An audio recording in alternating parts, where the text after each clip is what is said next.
Topic आता है power of accommodation. ठीक है, power of accommodation. Power of accommodation का मतलब क्या है? पावर ऑफ एकोमोडेशन का मतलब है जो भी हमारी आई की पावर होती है to focus on the distant and the near objects, मतलब कि दूर से दूर देखने का, पास से पास देखने की जो भी हमारी आई की पावर है उसको पावर ऑफ एकोमोडेशन बोलते हैं।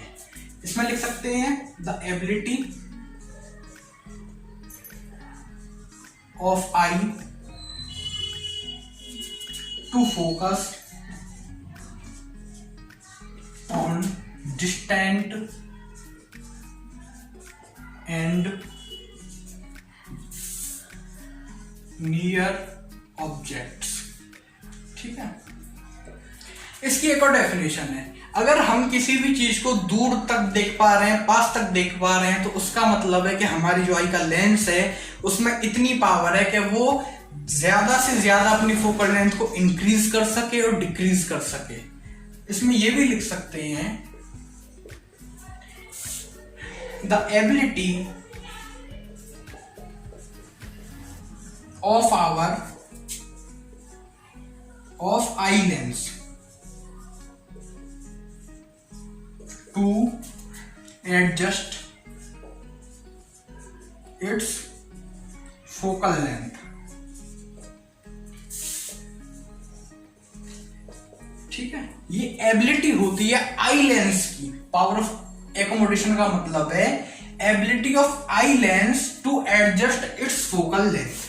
अगर कोई भी चीज दूर है तो हमारी जो आई लेंस होगा उसको अपनी फोकल लेंथ इंक्रीज करनी पड़ेगी ताकि जो भी इमेज है वो रेटिना पर बने, और कोई चीज पास होगी तो फोकल लेंथ डिक्रीज करनी पड़ेगी ताकि जो रेज है वो कहां मीट करें? रेटिना पर मीट करें। दूर और पास की चीजों पर फोकस करने के लिए हमारा लेंस एडजस्ट होता है, उसी को पावर ऑफ एकोमोडेशन बोलते हैं। या फिर the ability of eye to focus on distant and near objects. बात वही है, किसी भी आई की जो पावर होती है दूर से दूर देखने की और पास से पास देखने की जो कैपेबिलिटी होती है उसको पावर ऑफ एकोमोडेशन बोलते हैं। अब इसमें आता है, इसके अंदर एक टॉपिक है when we see near object। ठीक है, अब फोकल लेंथ एडजस्ट हो रही है जब हम नियर ऑब्जेक्ट्स को देखेंगे। जब हम नियर ऑब्जेक्ट्स को देखेंगे, जैसे ये हमारी आई है, ठीक है, ये हमारा लेंस है। जब भी कोई भी चीज हमारे पास में होगी, ठीक है, अगर हमारी आई के कोई भी चीज पास है तो हमारी जो आई के लेंस की फोकल लेंथ है वो डिक्रीज होगी। अगर इंक्रीज हुई तो यहां पर होगी तो इमेज यहां पर बनेगी, रेटिना से पीछे बनेगी तो हमें नहीं दिखेगा। लेकिन डिक्रीज करने पर क्या होता है कि फोकल लेंथ यहां पर आ जाती है, यहां की जगह यहां पर आ जाती है। जब फोकल लेंथ यहां पर आ जाएगी तो हमारी जो टू लाइट रेज है वो सीधी कहां मीट करेंगी? रेटिना पर, और हमको दिखने लगेगा। ठीक है, तो जब भी कोई भी चीज हमारे पास होती है आई के, तब जो हमारी सीलियरी मसल्स होती हैं वो एक्सपेंड होकर हमारे आई के लेंस के साइज को छोटा करती हैं। आई का लेंस का साइज जब छोटा होगा तब वो ऐसी शेप में आएगा, मतलब ऐसी शेप में, थोड़ी सर्कुलर शेप में आएगा। सर्कुलर शेप में आने के बाद उसका फोकल लेंथ जो है पास हो जाएगा, छोटा हो जाएगा। फोकल लेंथ छोटी हो जाएगी, तब जो हमारी फोकल लेंथ अगर रेटिना पर सेट होगी तब हमारी जो लाइट रेज है वो रेटिना पर मिलेंगी। ठीक है, कंपेयर करके बताऊंगा, जब तक कंपेयर नहीं करूंगा जब तक आपको पता नहीं चलेगा कि ये लेंस जो है पतला है कि मोटा है। When we see far object, ठीक है, अगर हम फार ऑब्जेक्ट्स को देखेंगे तब ये हमारी आई है। अगर कोई चीज दूर है, देखिए ये चीज पास है इसके, ये चीज इसके दूर है, इसका साइज देखो, दिख रहा है थोड़ा सर्कुलर टाइप से, मतलब पूरा सर्कुलर नहीं है पर थोड़ा सा सर्कुलर टाइप हो गया ताकि इसकी फोकल लेंथ छोटी होने के बाद रेटिना पर आकर मिले। अब अगर कोई चीज दूर है इससे, ये पास है, ये दूर है, तब हमारे जो आई का लेंस होगा वो पतला हो जाएगा। ठीक है, ऐसा हो जाएगा, पतला होगा। ये देखिए थोड़ा सर्कुलर है और ये नॉर्मल साइज से पतला है। अगर कोई चीज हमारी आई से दूर होगी तब हमारा जो आई लेंस है पतला होने के बाद अपनी फोकल लेंथ को यहां से यहां पहुंचा देगा। अगर ऐसा होगा तो ये फोकल लेंथ यहाँ पर आएगी, और जब ये पतला हो जाएगा तब हमारी फोकल लेंथ रेटिना पर आएगी, और रेटिना पर आने के बाद लाइट रेज यही मीट करेंगी, सीधी लाइट रेज रेटिना पर मीट करेंगी, और रेटिना पर मीट करेंगी तब हमें दिखेगा, ना कि अगर उसका लेंथ छोटा होगा और पहले मीट करेंगी तब। अगर फोकल लेंथ छोटी होगी तो लाइट रेज पहले मीट करेंगी तब हमें नहीं दिखेगा। अगर फोकल लेंथ रेटिना पर सेट होगी तब लाइट रेज जो मीट करेंगी सीधी रेटिना पर करेंगी और हमारे ब्रेन तक मोसेस पहुंच पाएगा। तो जब हम नियर ऑब्जेक्ट्स देखते हैं तब फोकल लेंथ डिक्रीज, और अगर हम कोई चीज दूर की चीज देख रहे हैं तो फोकल लेंथ इंक्रीज। अब हमारी बात आती है कि जो पावर ऑफ एकोमोडेशन की पावर है वो नॉर्मल आई में कितनी होनी चाहिए।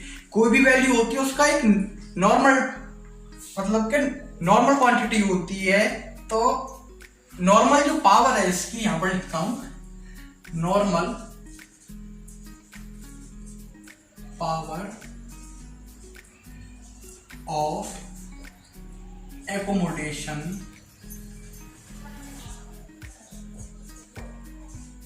क्या होती है, 4 डायोप्टर। जो नॉर्मल आई की पावर होती है वो 4 डायोप्टर होती है हमारी आई की। ओके,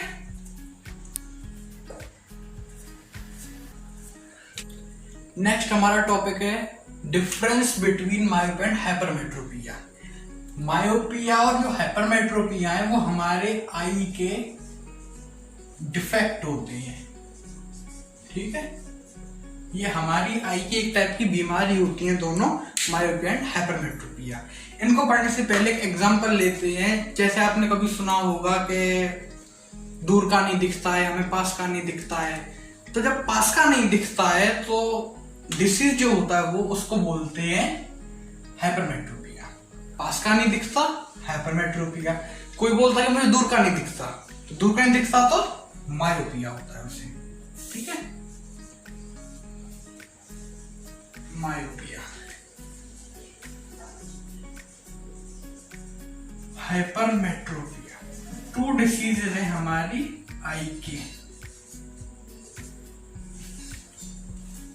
सबसे पहले हम जानते हैं मायोपिया के बारे में। मायोपिया एक हमारे एक ऐसा डिसीज है जिसमें कोई भी आदमी पास का तो देख पाता है लेकिन लॉन्ग डिस्टेंसेस नहीं देख पाता क्लियरली। ठीक है, इसमें हम क्या लिख सकते हैं,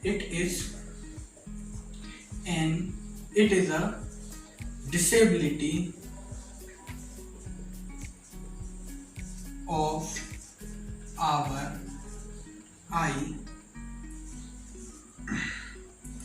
to see far things clearly। ठीक है, ये एक डिसेबिलिटी है, मतलब कि हम एबल नहीं होते या बीमारी है जिसमें कि हम दूर की चीजें ठीक से नहीं देख पाते। ठीक, हाइपरमेट्रोपिया हर पॉइंट जो मायोपिया में होगा वो हाइपरमेट्रोपिया में उसका उल्टा होगा। मायोपिया में हमें पास का ठीक दिखता है, दूर का ठीक नहीं दिखता। ठीक है, हाइपरमेट्रोपिया में क्या होता है, हमें पास का ठीक नहीं दिखता, दूर का ठीक दिखता है। ठीक है, ये इनमें डिफरेंस है। पास का दिखता है, दूर का नहीं दिखता, दूर का दिखता है, पास का नहीं दिखता। इसमें लिख सकते हैं it is disability to see near things clearly. ठीक है, it is a disability to see near things clearly, मतलब ये एक ऐसा डिसीज है जिसमें हम पास का नहीं देख पाते, दूर का ठीक से देख पाते हैं। मायोपिया को दूसरे वर्डों में हम बोलते हैं short sightedness. It is also known as short sightedness. ठीक है, it is also known as short sightedness. Hypermetropia को हम बोलते हैं दूसरे शब्दों में also known as farsightedness। farsightedness।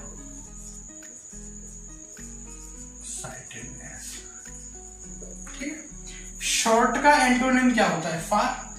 तो शॉर्ट का उल्टा क्या होगा? फार। जो भी मायोपिया में है उसकी उल्टी चीज सब हाइपरमेट्रोपिया में होगी, मतलब कन्वर्स। अगर ये पास का देखता है तो ये दूर का देखता है, ये शॉर्ट साइटेडनेस होता है तो ये फार साइटेडनेस होता है। ठीक है, अब इसके कॉजेज क्या है? मायोपिया होता कैसे है? इसका मतलब है जब हमारी आई बॉल, जैसे आई बॉल है, ये आई बॉल, जब हमारी आई बॉल का साइज इंक्रीज हो जाता है, फोकल लेंथ ठीक रहती है, लेकिन जब आई बॉल का साइज इंक्रीज हो जाता है तब हमें डिसीज जो होता है मायोपिया होता है। तो it occurs due to elongation. Elongation मतलब बढ़ना ऑफ आई बॉल। ठीक है, अब आई बॉल तो बढ़ गई। ठीक है, अगर हमें पास का ठीक दिख रहा है तो इसका मतलब है कि हमारी आई की जो फोकल लेंथ को डिक्रीज करने की पावर वो अच्छी है।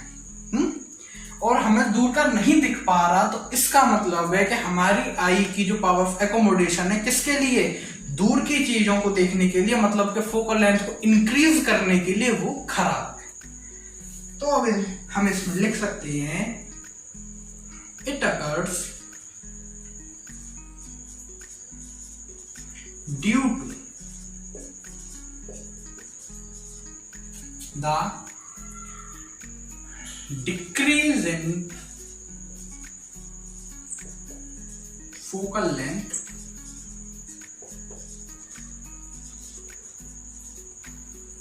of our eye। जब हमारी आई की, इसको ठीक से बनाऊं, इसको ठीक से बनाता हूं मैं डायग्राम को।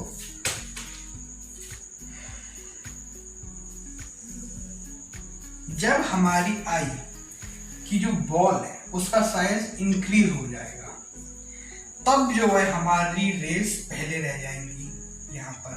ठीक है, या फिर ये इंक्रीज नहीं हुआ, सपोज दैट ये इंक्रीज नहीं हुआ। ठीक है, इसकी कोई कमी नहीं है। अब कमी आ जाती है लेंस की।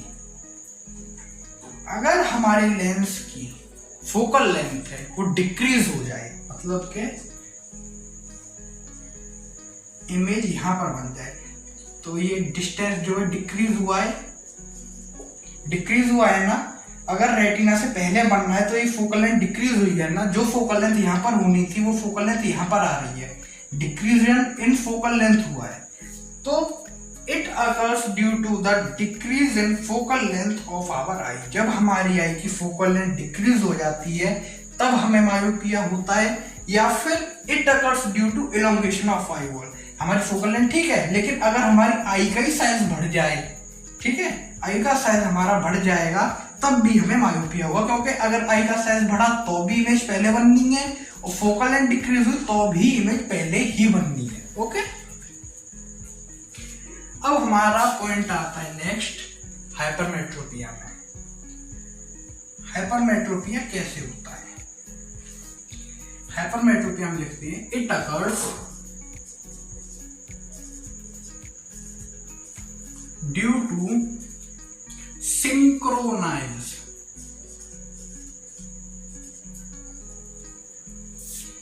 The eyeball size. अगर आई बॉल का साइज छोटा हो जाए, सिंक्रोनाइज, सिंक्रोनाइज का मतलब है छोटा, अगर हमारी आई बॉल का साइज छोटा हो जाएगा तब हमें हाइपरमेट्रोपिया होगा, क्योंकि हमारा जो फोकल लेंथ है वो पीछे चली जाएगी, रेटिना से पीछे रेज मीट करेंगी। तो इसका मतलब है कि हमारी आई बॉल का साइज छोटा हो गया, इसीलिए हमारी जो रेज है, टू लाइट रेज, वो रेटिना से पीछे बन रही है। ओके, या फिर इसका दूसरा कॉज, जैसे इसमें दो कॉजेस थे ऐसे ही इसमें दो कॉजेस आएंगे। It occurs due to increase in focal length.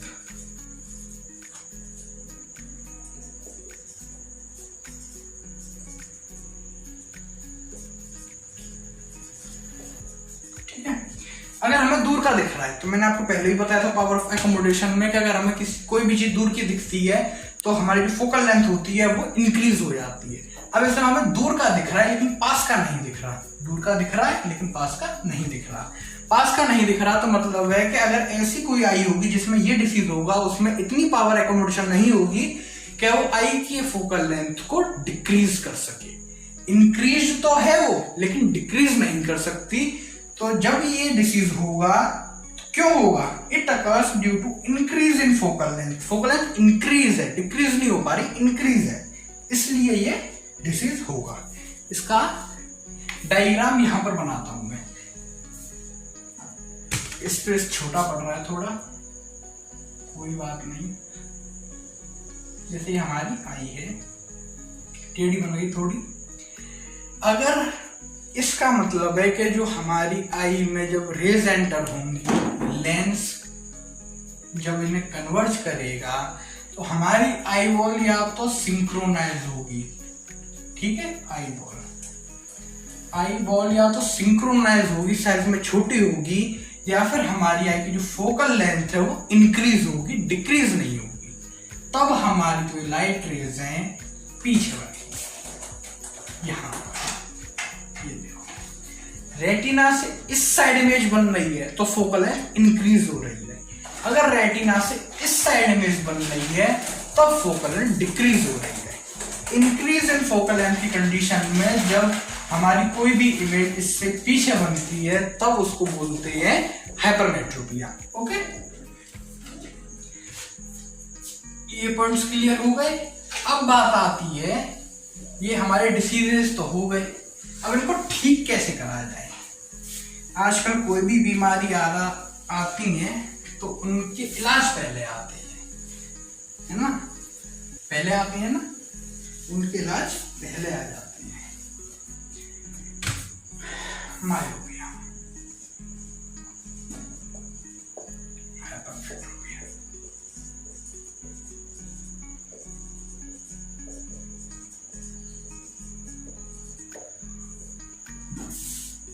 Myopia कैसे ठीक होगा? मायोपिया में हमने इससे पहले वाली प्रीवियस पॉइंट में देखा था कि फोकल लेंथ डिक्रीज हुई थी। ठीक है, अब ऐसा क्या करा जाए कि इसकी फोकल लेंथ डिक्रीज तो रहेगी लेकिन बाहर से कोई ऐसा लेंस लगाया जाए जो फोकल लेंथ डिक्रीज होने की वजह के बावजूद भी उन जो रेज आ रही है उनको ऐसे करे। अगर वो ऐसे मिल रही है और अगर वो ऐसे हो जाए थोड़ी सी, मतलब के डाइवर्ज हो जाए। ठीक है, डाइवर्ज जो वर्ड है वही आपको क्योर बता देगा। डाइवर्ज का मतलब है कभी भी कोई भी चीज अगर ऐसे हो रही है और वो ऐसे हो जाए, डाइवर्ज हो गई, मतलब के ऐसे हो गई। अगर कोई भी चीज ऐसे टू रेज डाइवर्ज होंगी तभी हमारी फोकल लेंथ एडजस्ट हो पाएगी। तो डाइवर्ज करने के लिए कौन सा लेंस चाहिए?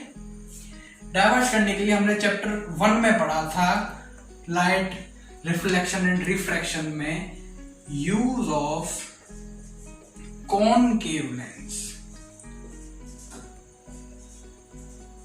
टू ओवरकम या क्योर दिस डिसीज। ठीक, कॉनकेव लेंस ही क्यों यूज हुआ? कॉनकेव लेंस इसलिए यूज हुआ क्योंकि कॉनकेव लेंस की प्रॉपर्टी है कि ये डाइवर्जिंग लेंस होता है। मैंने आपसे कहा था ना, डाइवर्ज में ही इसका आंसर है। डाइवर्जिंग लेंस होने की वजह से ये लाइट रेज को जहां पर वो मीट कर रही होती हैं उससे डाइवर्ज करके उन्हें पीछे मीट कराता है। जैसे कि रे डायग्राम देखिए, जैसे ये हमारा लेंस है, मान लीजिए ये हमारी आई, ठीक है, ये आई। अगर कोई भी टू रेज, जैसे ये इसकी प्रिंसिपल फोकस है, यहां पे ऑब्जेक्ट रखा है, अगर कोई भी टू रेज इस पर ऐसे पड़ रही है और पहले ही मीट कर रही है, ये रेटिना, तो हमारी इमेज पहले बनी। इमेज पहले बनेगी तो हमें कभी भी दिखाई नहीं देगा। इमेज पहले बनेगी तो हमें कभी दिखाई नहीं देगा। अगर हम इसी में एक लेंस लगा दें, कॉनकेव लेंस, जो कि डाइवर्जिंग लेंस है, अगर हम इसी में कॉनकेव लेंस लगा दें, इसकी प्रॉपर्टी है डाइवर्जिंग। ओके, अब देखिए यहां से ये लाइट रेज ऐसे गई, ठीक है, दिख रही है, गई। अब ये क्या करेगा, इन्हें सीधा नहीं जाने देगा, डाइवर्ज करेगा, मतलब एक दूसरे से दूर करेगा। तब ये दो लाइट रेज ऐसे जाएंगी, डाइवर्ज होकर, डाइवर्ज हो गई, दिख रहा है। ये ओरिजिनल लाइट, ये ओरिजिनल लाइट रेज है, ये ओरिजिनल वो लाइट रेज है, और ये लेंस लगाने के बाद की लाइट रेज है। जब लाइट रेज डाइवर्ज हो जाएंगी, मतलब इनका साइज जो है लेंस से बढ़ जाएगा, तब ये कहाँ मीट करेंगी, तब ये सीधी जाकर रेटिना पर मीट करेंगे। देखिए, ओरिजिनल लाइट रेज जो आ रही थी वो ऐसे आ रही थी और पहले मीट कर रही थी, लेकिन डाइवर्जिंग लेंस को लगाने की वजह से इसकी फोकल लेंथ में इंक्रीजमेंट आई। फोकल लेंथ में इंक्रीजमेंट आएगी तब हमारी लाइट रेज सीधा रेटिना पर मिलेंगी, तब ये जो हमारा डिसीज है क्योर होगा। ठीक है, तो कॉनकेव लेंस हमारे इसको ओवरकम करने के या क्योर करने के काम आता है। ऐसे ही अब देखते हैं हाइपरमेट्रोपिया में। हाइपरमेट्रोपिया में हमारी जो फोकल लेंथ होती है आई लेंस की, वो इंक्रीज हो जाती है। अब उसे डिक्रीज करने के लिए उसकी लाइट रेज को कन्वर्ज करना पड़ेगा। जैसे इसमें डाइवर्ज करना पड़ा है, उसमें कन्वर्ज करना पड़ेगा, और कन्वर्ज करने के लिए यूज होगा कन्वर्जिंग लेंस, जो कि कॉन्वेक्स लेंस है।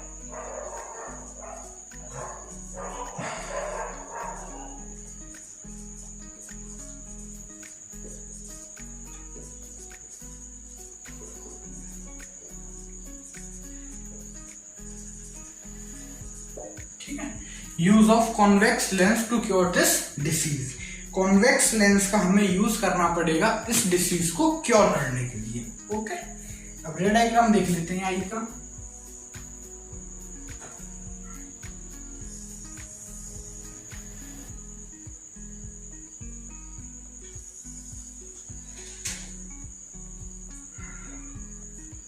जैसे ये हमारी आई है, ठीक है, ठीक से नहीं बनी अभी, ये हमारी आई है, आई का लेंस है, ये रेटिना है। जैसे ये प्रिंसिपल फोकस है, ठीक है, हमारा कोई ऑब्जेक्ट दूर रखा है, इससे लाइट रेज गई ऐसे, ठीक है, और ये कहां मीट करी, पीछे जाकर। दो लाइट रेज आई, लेंस पर पड़ी और रेटिना से पीछे मीट हो गई। ठीक है, रेटिना से पीछे मीट हो गई, तो इसका मतलब है ये डिसीज हाइपरमेट्रोपिया हो गया। अगर ये लाइट रेज पहले मीट करेंगी, अगर ये लाइट रेज पहले मीट करेंगी तब हमको दिखना शुरू होगा। अगर हम इसके आगे कॉन्वर्जिंग लेंस लगा दें, जो कि कॉन्वेक्स लेंस है, अगर हम इसके आगे कॉन्वर्जिंग लेंस लगा दें तब ये लाइट रेज कन्वर्ज होकर रेटिना पर फॉर्म होंगी। जैसे कि ये देखिए, ये हमारी ओरिजिनल लाइट रेज के साथ साथ लाइट रेज गई। हाँ, अगर हमने इसके आगे लगा दिया कॉन्वर्जिंग लेंस जो कि कॉन्वेक्स लेंस है, ये हमारी लाइट रेज गई यहाँ पर, ठीक है। लाइट रेज कॉन्वर्जिंग लेंस पर दोनों में मतलब कि पड़ी। अब इसने क्या करा, इन्हें ऐसे न जाने की वजह थोड़ा सा कन्वर्ज करा, ऐसे थोड़ा कन्वर्ज करा। कन्वर्ज हुई है, जो ओरिजिनल लाइट रेज है उनसे ज्यादा ये बेंड हुई है, कन्वर्ज हुई है। कन्वर्ज होने के बाद जब ये अपनी दोबारा बेंड करेगा आई लेंस, तब ये जाकर मीट होंगी सीधी रेटिना। कन्वर्जिंग लेंस लगाने से दोनों लाइट रेज जो है वो एक दूसरे के कन्वर्ज होंगी, एक दूसरे के पास आएंगी। मतलब कि बेंडिंग ऑफ लाइट रेज पहले ही हो जाएगी। लेंस का काम कॉन्वेक्स लेंस कर देगा, बेंडिंग ऑफ लाइट का कुछ काम करेगा। अब उसके बाद जब दोबारा आई लेंस पर आएगी तो अपना काम करेगा दोबारा, तो वो दोबारा इन्हें कन्वर्ज करने के बाद सीधा रेटिना पर मीट करा देगा, जिससे कि हमें इमेज दिखने लग जाएगी। तो हमारा हाइपरमेट्रोपिया भी क्योर हो गया, किससे हुआ, कॉन्वेक्स लेंस से। कॉन्वेक्स लेंस से हाइपरमेट्रोपिया क्योर होता है, कॉनकेव लेंस से हमारा मायोपिया क्योर होता है। ये दो डिसीजेज हैं, इनका जो क्योरेशन है वो बहुत सोचने समझने की चीज है। किसी ने सोचा होगा कि अगर कन्वर्जिंग लेंस लगा दिया जाए आगे, तब हमारी लाइट रेज जो है रेटिना पर मीट करेंगी। डाइवर्जिंग लेंस लगा दें तब हमारी लाइट रेज उस पर मीट करेंगी। अब हमारा तीसरा डिसीज आता है, दो डिसीज हो गए, तीसरा डिसीज है प्रेसबायोपिया।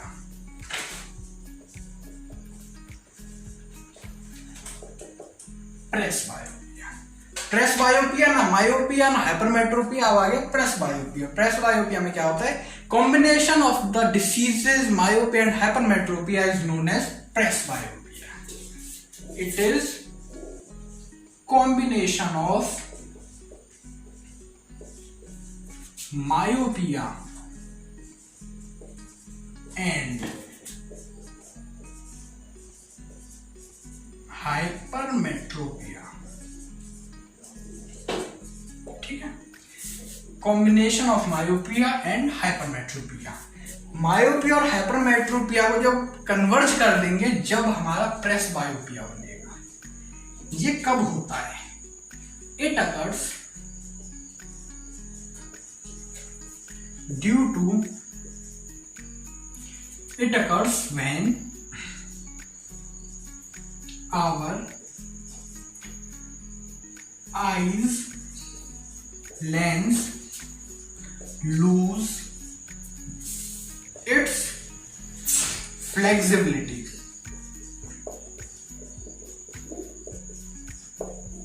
मतलब ये है कि कोई भी चीज पास या दूर है, उसको देखने के लिए हमारे जो आई लेंस है, जो आई का लेंस होता है, उसे अपनी फोकल लेंथ इंक्रीज और डिक्रीज करनी पड़ती है। पता है आपको, इंक्रीज और डिक्रीज करने के लिए लेंस को कभी स्ट्रेच होना पड़ेगा, कभी कंप्रेस होना पड़ेगा। स्ट्रेचिंग और जो कंप्रेसिंग की जो पावर होती है उसको ही पावर ऑफ एकोमोडेशन बोलते हैं। अब जब वो जो फ्लेक्सिबिलिटी ही खत्म हो जाएगी स्ट्रेच और कंप्रेस होने की, तब क्या होगा, सिलियरी मसल्स तो अपना एफर्ट लगाएंगी, लेकिन जो हमारा लेंस है ना तो वो इंक्रीज होगा ना वो डिक्रीज होगा, इसकी फ्लेक्सिबिलिटी बेमालूम रह जाएगी। जब ऐसा केस आएगा तब हमारा डिसीज प्रेसबायोपिया होगा। हमारी सिलियरी मसल्स कितना भी जोर लगा लें, इसको ना खींच पाएंगी और ना ही कॉन्ट्रैक्ट कर पाएंगी। उस टाइम पर हमें प्रेसबायोपिया होगा, ठीक है। प्रेसबायोपिया अभी कब होता है, it occurs mainly due to age formation।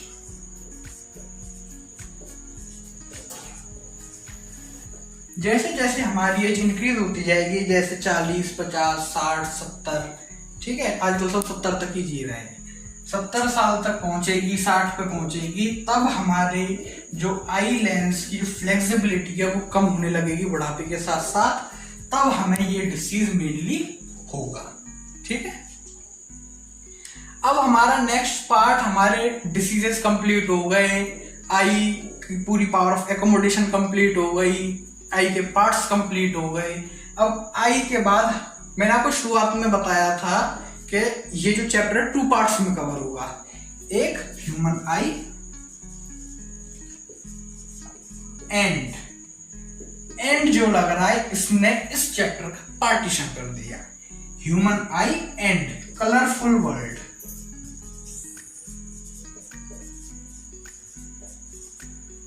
ये तो अलग अलग चीजें हैं, इनको मिला के हमारा चैप्टर बनाया गया है। हमने ह्यूमन आई का पोर्शन पूरा कंप्लीट कर लिया।